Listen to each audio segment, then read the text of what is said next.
Hello, ladies and gentlemen. This is Connor on Connor's Retribution Analysis.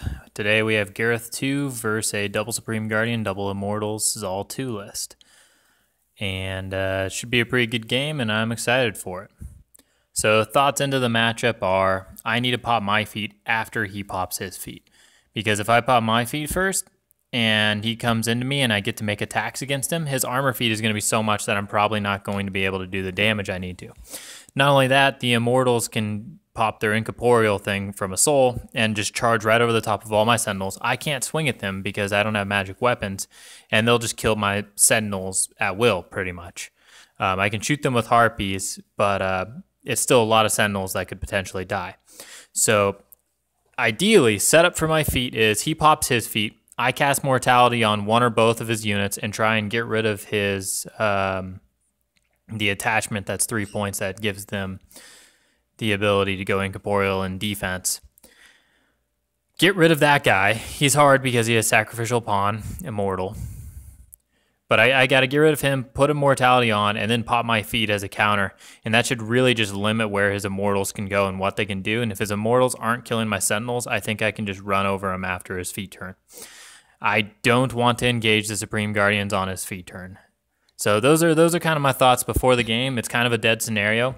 And by dead, I mean that, yes, you can score lots of points on the scenario, but it's dead in that it's super easy to contest. The zones are very large, and the outside ones require full units to score. And the center one is very easy to contest, especially with a house being right there. It's very easy for both of us to get a model on the other side of that house that's hard to dig out. He has incorporeal and can go through the house, which advantages him some. But there's just lots of options for contesting and delaying scenario, which kind of benefits me because Zaal can be very dangerous on scenario. Now, I've heard I had the option of going first or second. Brandon Andrews won a big tournament with Zaal 2. I can't remember which one. And he talked about how most of the games he won was because he got to go second. I played this out in my head, and I've thought about it. And it doesn't make sense from my standpoint as a rep player. Because I get to go first, I can either take lots of his models on first turn or force him to pop a feat and then just back up and still contest zones and then counter alpha in such a brutal way that there's not much of a chance of recovery. As Rhett, I think going first is still the correct option and letting him have second. It'd be different if I was slower and we were meeting in the middle of the board, but I have lots of alpha and engagement options, and forcing out an early feat from him that isn't as useful is very, very valuable to me. So I go first, and he moves his models up, and I skip a picture here on accident. But the basic end result was there's a whole unit of Immortals here, and Garryth 2 shot one, put Mortality on it, and then repoed back, and I did not pop feet because he did not pop feet. My opponent had a choice to make. He can pop feet turn one and have me back up with no penalty, or he can lose some things and try and get to a relevant spot on the board. I shot a whole Immortal unit to death with Harpy's Trident and Garryth and Ghost Snipers. And then I positioned around in a way that didn't really give him anything to really attack besides Vengeance models. What have I done? Okay. The Vengeance models that I have put out here, these three are kind of specifically to make it so that the Supreme Guardian, I guess it doesn't really matter. The Vengeance models were a mistake. I don't think I should have given him any Vengeance models because this next turn is most definitely going to be a feat turn for him. And what am I going to do with my Vengeance? I'm not going to put my Sentinels into Supreme Guardian. They're just not going to kill it, and then he'll just Thresher all of them. It is a complete waste of Sentinels.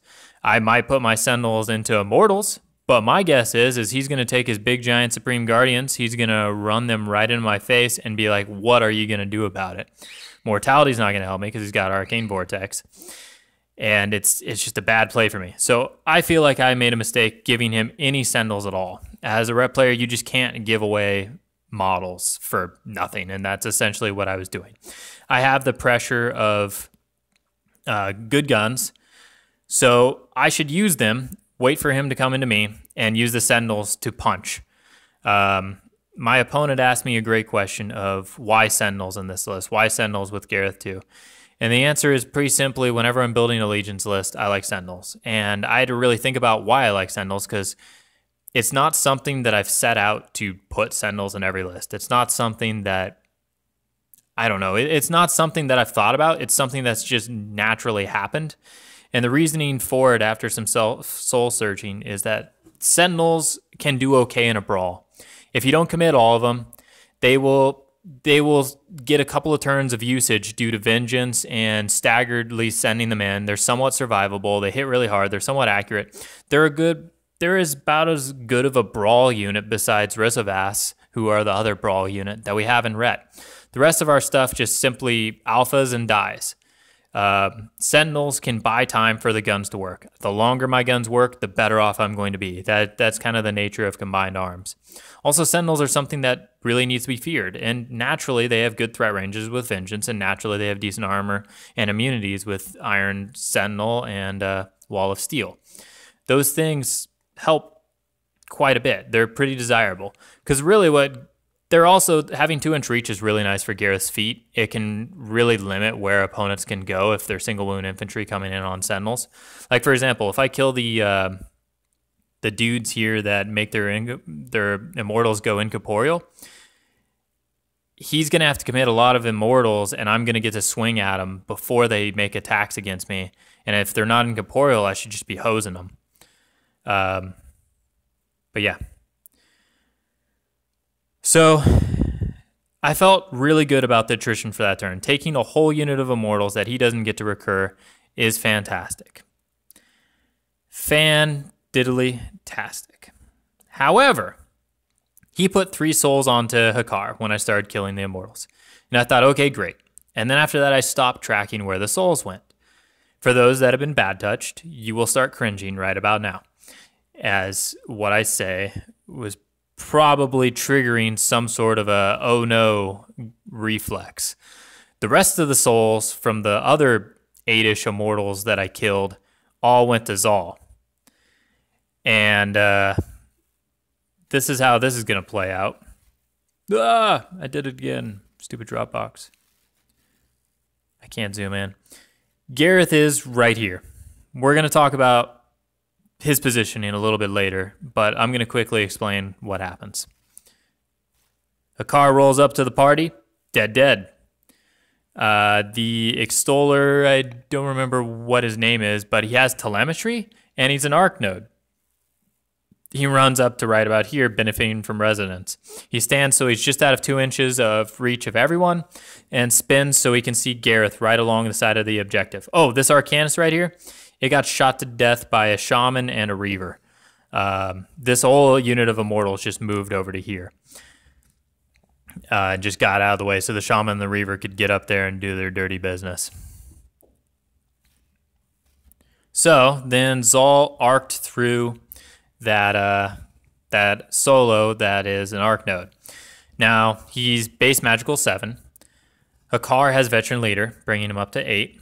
And the arc node has telemetry, bringing him up to magic ability 10. Garryth's best defense is 17. I'm sitting on a 2-stack with 16 boxes, and I'm a 17-14. So he got 8 souls. He has 7 fury, and that cranks it up to 15, which is 5 boosted annihilations, I want to say, or Sunder Spirits. I can't remember which. So yeah, he boosts a hit, and using the objective for attack and reroll is really dang good for assassination runs. It's pretty sweet, actually. The objectives, I feel like, really enable assassination casters. Being able to give your arc node eyeless sight, or being able to give your caster or whatever assassination model it is a reroll to attack and damage rolls for that turn, just one of each attack and damage roll, is pretty dang good. So Zaal needing 7s to hit and being dice off 2, Garryth 2s on 2 focus is a pretty good odds assassination run. I didn't calculate it out or anything, but I'm sure it's definitely above 75%. I think. I'm pretty sure it is. It's a good assassination run. It's also a situation where Zaal can be back behind his wall back here and pop his feet and be pretty dang safe. Being a 17, like 23 or whatever stupid armor he is pretty dang good against guns, even if he has no transfers. But unfortunately for me, he does kill Garryth too, decently with the assassination run. So that happened. So now let's talk about Garryth 2's positioning, because from an attrition and scenario standpoint, I feel like I did great this game. From a get dead standpoint, I feel like I did dead this game. Garryth 2, I was looking at my statistics for him. What was I? 9-7, 9 wins, 7 losses, and I looked at the lose condition for all 7 of those losses. It was Garryth 2 dying on assassination, and I don't think any of them made it past round 3. So my statistical trend is that I get Garryth 2 freaking killed, man.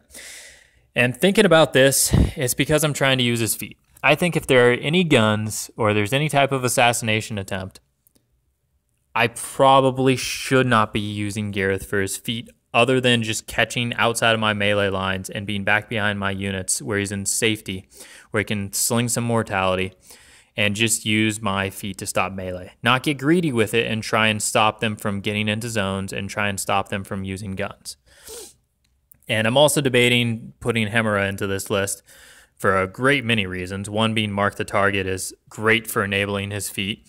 Hemera has a good gun, and it's also an arc node, so Garryth can sit back, shoot, and reposition and pop feat, and actually do so from safety. Like, I'm just abandoning the whole Garryth feat idea concept.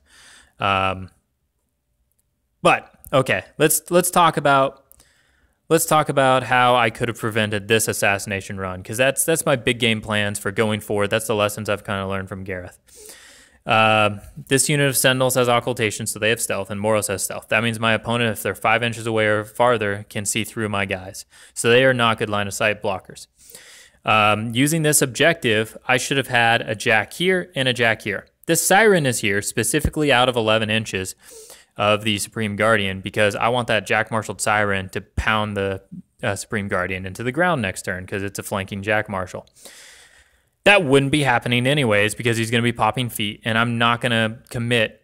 I mean, maybe I commit the Siren and all the Sentinels, and then I kill the Supreme Guardian, and then all the Immortals are like, hey, we get to kill all the Sentinels now, and then they just kill them all. Not a good deal for me. I want to keep jamming him and playing the ring around the rosy game until his feat's over. Or I want to use my feat, basically, to effectiveness. Next turn is not the turn for me to go into him. I can just keep shooting him to death, so the pressure for him to put his feet up is immense. Also, being on a no camp is immense if he fails, which he would just probably kill a whole lot of Sentinels with, because I didn't pop any mini feats. So that was an option for him. If the assassination run was not live because I blocked line of sight using the objective and jacks that he wasn't able to reliably kill, and I was camping a little bit too much, then he could have just started probably sending 5 Sunder Spirits into Sentinels, bring down 5 Sentinels, and also the 2 that I gave away, which I shouldn't have. There's a time to trigger Vengeance, and there's not a time to trigger Vengeance. Sentinels are too expensive to mess up that time. So he still had some options, but if he didn't pop feet, I was planning on taking either a Supreme Guardian and some Immortals, or all the Immortals, and then just trying to jam out the Supreme Guardian. But I feel like that was going well for me. And playing into Zaal too, he threatens scenario because his feet can jam you out of zones where there's not much you can do, and he can score those zones really big time. That's Brandon Andrews' path to success and why he valued going second so much. They also really, Zaal 2 is a really good assassination bot. It's something that is, anytime he loses a lot of Immortals, he can toss those souls around and do great things with them with the Supreme Guardians or the Immortals or Hakaar, pretty much everyone, or himself with the assassination enabler of all that being focus. It's something it's a fantastic option. And typically, when you kill a lot of Immortals, you're leaving your caster exposed and on low focus or Fury, so you just end up dead from that type of an assassination run. It's also just a really solid attrition list. Immortals are good, they're well designed. Supreme Guardians are good and very well designed. And the solos in this are really good and well designed. There are lots of options here. So, yeah, I think I've got to play, and my list works the same way. It's good for attrition scenario and assassination, all of those things. And I just had to stay true to all three of my win conditions instead of the scenario and attrition one. So that's that. I got to stop getting Garryth 2 killed. That is, it is how players are winning the games against me. I have always felt good with Garryth 2 on attrition. Even in that last Scorn game against Makita 1, they were looking for an assassination run because I feel pressure to put Garryth up into places where he can stand still, shoot, and then have sacrifice movement to get his 14-inch control range instead of a 12-inch control range. It's just way, way, way too aggressive. I wanted to put him behind this house, but then I'm still possibly getting assassinated.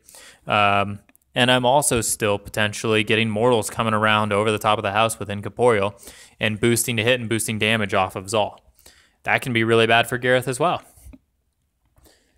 So, yeah. I also probably should be using Garryth Stealth more often. Unless I'm shooting a Supreme Guardian, which I probably should be later on in this game. I shouldn't need the armor piercing, and I should be camping focus in case of the assassination run, so I shouldn't be doing the Spitfire shot type. Stealth at least makes him use a mage sight, which then is a Sunder Spirit he's not getting, or an Annihilation.